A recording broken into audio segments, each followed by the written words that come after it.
নমস্কার বন্ধুরা, আমার চ্যানেলে আপনাদের সবাইকে স্বাগত জানিয়ে আজকে চলে এলাম আবার একটি রেসিপি নিয়ে। আজকে আপনাদের সঙ্গে শেয়ার করব জলপাইয়ের টক রেসিপি। রেসিপিটি তৈরির জন্য আমি একটি পাত্রে সামান্য জল দিয়ে কিছু জলপাই সেদ্ধ বসিয়ে দিয়েছি। 10 মিনিটের মতো জলপাইগুলি আমি সেদ্ধ করে নেব।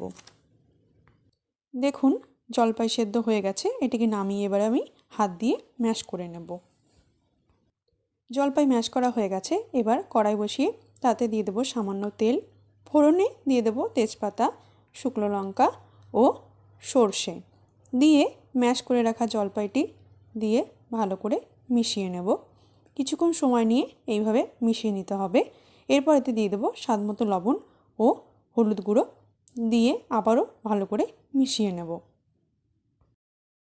জলপাইটিকে কিছুক্ষণ সময় নিয়ে রান্না করে নিতে হবে। 5 মিনিটের মতো এটিকে আমি রান্না করে নেব।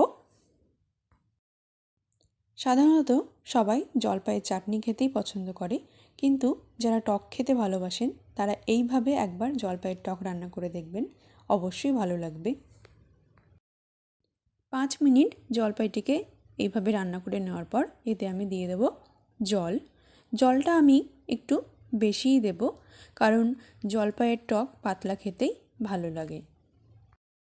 ভালো করে মিশিয়ে নিয়ে আমি 3 মিনিটের জন্য ঢাকা দিয়ে রেখে দেব।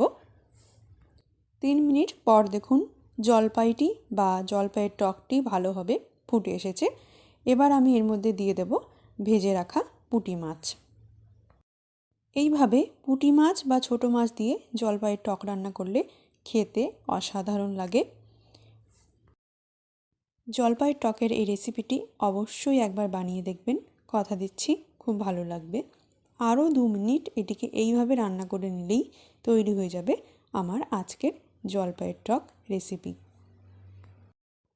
ভিডিওটি ভালো লাগলে অবশ্যই লাইক, কমেন্ট, শেয়ার করবেন এবং আমার চ্যানেলটিকে সাবস্ক্রাইব করে পাশে থাকবেন।